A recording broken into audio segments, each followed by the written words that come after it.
Hello.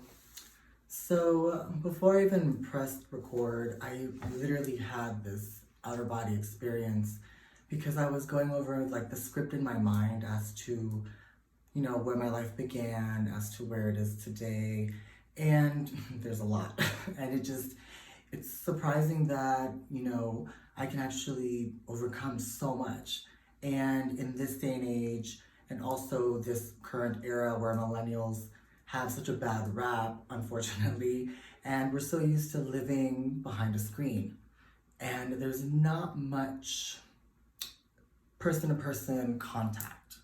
So for me to speak into a camera also does feel a little awkward as well. But I'm very impersonable. My name is Eduardo. I go by Eddie typically. I do live in the United States. The city I actually reside in is fabulous Las Vegas, Nevada. So, showgirl capital of the world, what's up, hey? However, my story began in Dominican Republic, which is where I was born. I was born in the capital city of Santo Domingo. I am now 35 years of age. Actually, I will be next week, so happy birthday to me. But anyways, so what's crazy about adversity is I grew up in a country where it was very, very, very corrupt with the government. So you have a corrupt government and you also have a lot of racism. My mother, and my brother were actually the only ones that were brown. So everyone else in my family, in our little hut that we lived in, they were all lighter complexion, mainly white. Usually Dominicans are very fair-skinned, typically. So there's a long backstory about that. So growing up as a child, I also knew that I was different. There was like a switch. There was something in my head that I knew I couldn't really, translate and be able to like vocally say to my mother, like, hey, there's something about me not right. What's wrong? And my mother would always tell me, hey, nothing's wrong with you. You're special. You're different. You're just gonna have to express yourself a little bit more subdued because I will get you out. Meaning her life mission was to get me out of Dominican Republic because being gay and being also considered black in a Latin country, it was just all cards were just, everything was against me. Everything. All the cards that were dealt were just wrong. I lost in every single way you can imagine. I also had a very racist grandmother. My grandmother told me when I was 3 years old that I was a bastard nigger faggot that would amount to nothing. So that really stayed with me, and it still hurts. I still think back and I'm like, why? Like, why hate me? We're supposed to be related. We're supposed to be family. You're supposed to be watching me. You're supposed to, be that matriarch, the one that I look up to. However, I'm the wrong skin color. I have what's considered nappy hair. I had bad hair to her. She used to say I had shit brown eyes. So growing up, I used to have, doo eyes, and that my brown eyes are just ugly. Everything about me was ugly. And it just really, really, really, really just stayed with me for so long. And I battled depression. I battled a lot of severe anxiety. And it's not fun. It really isn't. And so living with someone that vocally and emotionally expresses how much they have hatred towards you on a daily basis, where no matter what you do, nothing is good enough.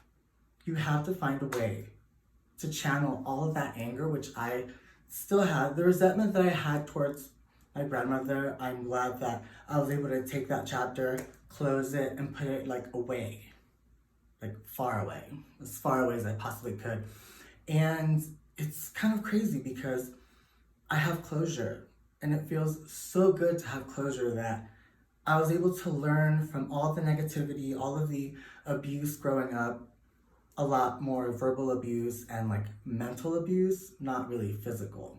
But when you have resentment and hatred in your heart, it begins to affect you physically, because it all starts to boil up. Hatred and anger is like a cancer, and when it grows inside of your body begins to react in the most horrible way.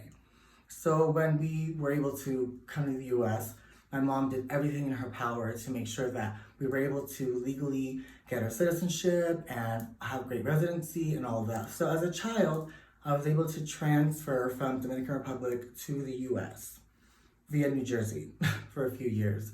So there was a transitional phase where I had to learn English, and every 6 months I'd be shuffled back to Dominican Republic. So it's weird going back to your poor city and then coming to, the United States, where it's like the land of, plenty, land of the free, home of the brave, that kind of thing. So you have your American dream, and then you have your poverty you go to. So every 6 months for 5 years was just a big nightmare. However, there were so many life lessons I learned just from a very young age. I learned to vocally express myself a lot better by actually learning a second language, English. And then I also learned to channel all the negativity, and I actually was introduced to acrobatics. So gymnastics really introduced me to do something where I took all of that energy that I had inside of me, not just positive, but all of that anger and resentment that I was already holding on to, I took it and I literally ran with it.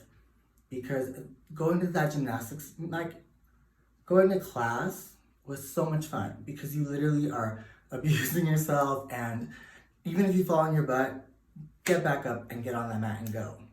And then that translated into me starting ballet, because I wanted to become more flexible. So with wanting more flexibility, then I thought, well, you know what? Ballet is not so bad. Why not try jazz? Why not do contemporary? So that right there was the catalyst effect into what led to my current profession as an entertainer. Even though I still felt like I was ugly, I was a nigger, I was everything wrong to society, based on what my grandmother said, I was able to just conquer that. I would literally, even to this very day, whenever I go to an audition, I have this fear of rejection. I was like, I hate rejection. Rejection feels horrible. Rejection is the most god-awful thing. However, whenever, a door is shut in your face, so many others will open. I cannot tell you how often it has happened where I go to a casting and I'm not the right ethnicity for what they're looking for, but I still get booked because I have grown to become this human being where I'm able to channel and become someone else. And when I'm on a platform performing or acting, or even when I'm going at a club as an atmosphere performer, it just feels so incredible. It's like a crazy high, because you're there and you see like the sea of people, and then you're under all these lights and then cameras, and once there's action, you become this like this goddess that you are, this powerful human, this performer comes out. So that fire you have within you, just release it. Once you release that fire, it's better than a drug. It's better than anything you can even imagine. So what I want to say to you, and what I want to convey to you as well, is that my message is, you can't overcome all obstacles. It is possible. Everything is trial and error. I hate to say when, people say, oh, it's trial by fire. That really is how life is. Unfortunately, when we're born, there's no handbook handed to you saying, hey, this is how chapter 1, when you go to preschool, this will happen. Chapter 2, when you go and begin middle school, you're gonna be called this, this, and that. I was bullied, and guess what? I stood up to all of my bullies, and because I vocally expressed, like, do not mess with me, they never did, because they were not expecting a response. So I never had to physically attack someone else or physically, stick up for myself, because I would always verbally be able to get myself out of any situation growing up. So with that being said, I want to say thank you for taking the time to listen to my ramble, but just know that no matter what, you are good enough, and that you can become whatever you want to be.